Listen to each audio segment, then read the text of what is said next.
नमस्कार दोस्तों, मैं Manish Kumar study with MBA sir में आप सभी का हार्दिक स्वागत करता हूं। दोस्तों, आज हम इतिहास और राजनीति की 20 महत्वपूर्ण प्रश्नों पर चर्चा करेंगे जो कि लगातार एक दिवसीय प्रतियोगी परीक्षाओं में पूछी जा रही हैं, जैसे कि SSC CGL, CHSL, MTS, UP triple SC पेट इत्यादि। जो भी एक दिवसीय एग्जाम होते हैं उसमें ये क्वेश्चन जरूर पूछे जाते हैं। आपसे निवेदन है वीडियो को पूरा देखें। तो बढ़ते हैं हम आज के प्रश्न की ओर, जो कि एसएससी सीजीएल में पूछा गया है।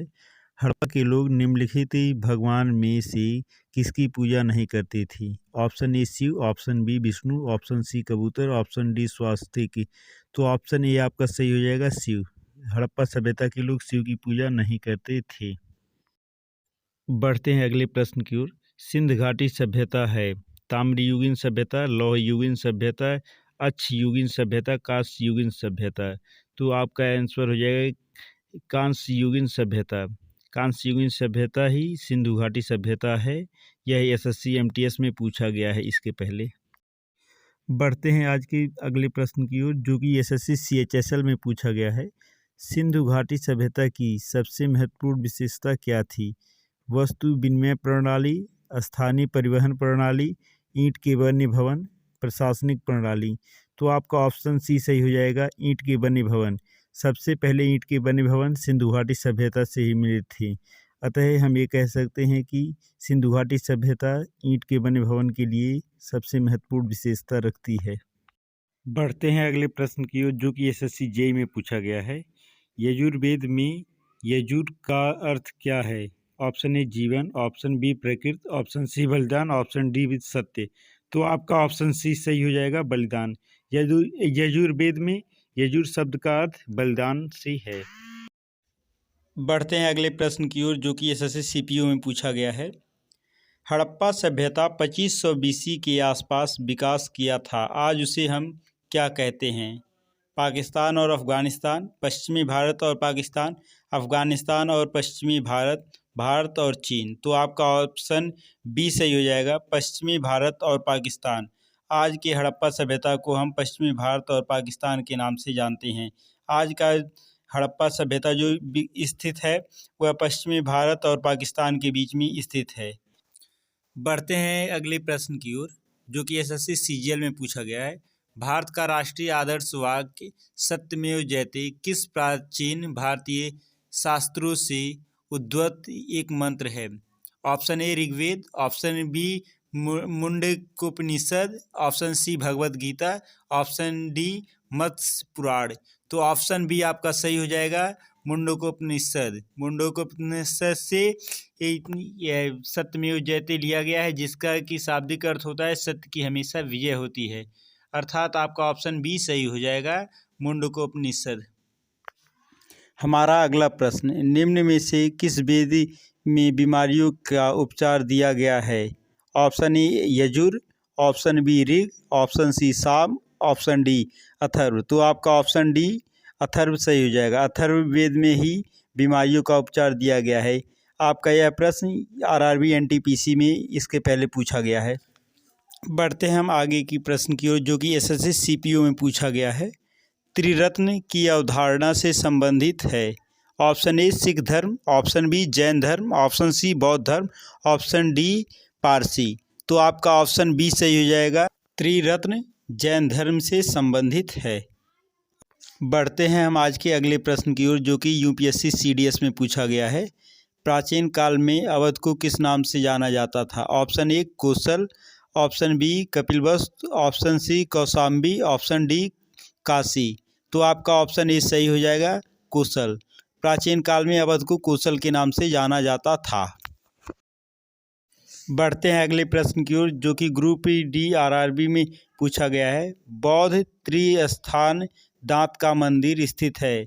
Option A Malaysia, option B Sri Lanka, option C Nepal, option D चीन। तो आपका ऑप्शन बी सही हो जाएगा, श्रीलंका। बढ़ते हैं अगले प्रश्न की ओर, जो कि यूपी पीसीएस में पूछा गया है।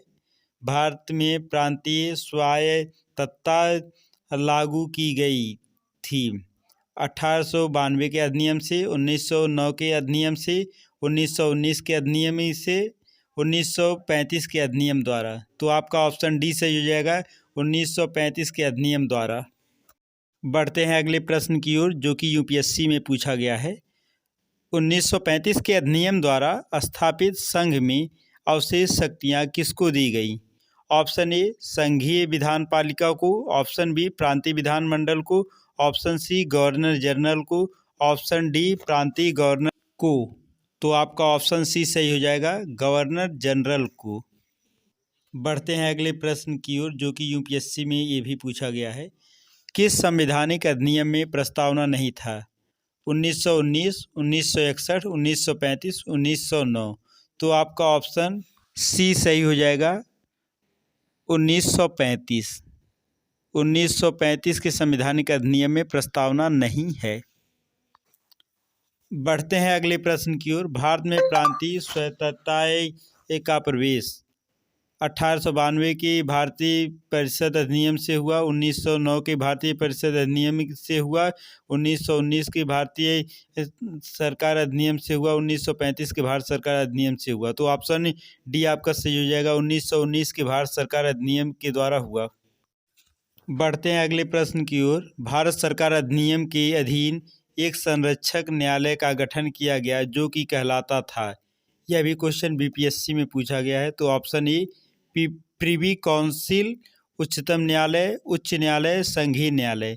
तो आपका ऑप्शन डी सही हो जाएगा, संघीय न्यायालय का। हमारा अगला प्रश्न, जो कि यूपीएससी में ये भी पूछा गया है। भारत को स्वतंत्रता मिली ब्रिटिश सम्राट द्वारा, ब्रिटिश संसद द्वारा, भारत के गवर्नर जनरल द्वारा, भारतीय स्वतंत्रता अधिनियम 1947 द्वारा। तो आपका ऑप्शन डी सही हो जाएगा, भारतीय स्वतंत्रता अधिनियम 1947 द्वारा भारत को आज़ादी मिली। बढ़ते हैं अगले प्रश्न की ओर। भारतीय स्वतंत्रता अधिनियम 1947 क्रियान्वित हुआ 4 जुलाई 1947 को, 10 जुलाई 1947 को, 18 जुलाई 1947 को, 14 जुलाई 1947 को। तो आपका ऑप्शन सी सही हो जाएगा, 18 जुलाई 1947 को। हमारा अगला प्रश्न, निम्नलिखित में से किसे भारत में स्थानीय स्वच्छता के शासन का जनक कहा जाता है? अर्थात किसे स्थानीय शासन का जनक कहा जाता है? Lord Dalhousie, Lord Canning, Lord Curzon, Lord Ripon. तो आपका ऑप्शन डी सही हो जाएगा, लॉर्ड रिपन। लॉर्ड रिपन को ही भारत में स्थानीय स्वशासन का जनक माना जाता है। बढ़ते हैं अगले प्रश्न की ओर, जो कि एमपीपीसीएस में पूछा गया है। भारत के प्रथम भारतीय गवर्नर जनरल कौन थे? Option A Mountbatten, option B C Rajagopalachari, option C doctor Rajendra Prasad, option D Sardar Vallabh Bhai Patel. तो आपका ऑप्शन बी सही हो जाएगा, सी राजगोपालाचारी। यही भारत के प्रथम भारतीय गवर्नर जनरल थे। बढ़ते हैं आज के अंतिम प्रश्न की ओर, जो कि यूपीपीसीएस में पूछा गया है। पंडित जवाहरलाल नेहरू के नेतृत्व में अंतरिम सरकार का गठन कब हुआ था? ऑप्शन ए 1946, ऑप्शन बी अगस्त 1946, ऑप्शन सी सितंबर 1946, ऑप्शन डी अक्टूबर 1946। तो आपका ऑप्शन सी सही हो जाएगा, सितंबर 1946 में। रख हौसला ओ मंजर भी आएगा, प्यासे के पास चलकर समंदर भी आएगा, यूं ना थक कर हार कर बैठ ए राह के मुसाफिर, मंजिल भी आएगी और मंजिल का मज़ा भी आएगा। तो दोस्तों, आपको वीडियो कैसा लगा कमेंट करके ज़रूर बताएं। वीडियो अगर आपको यूजफुल लगा हो तो अपने दोस्तों में शेयर करें, और अगर आप चाहते हैं कि आपके पास ऐसा ही वीडियो रोज़ाना पहुंचे तो आप लोग चैनल को सब्सक्राइब ज़रूर करें। धन्यवाद।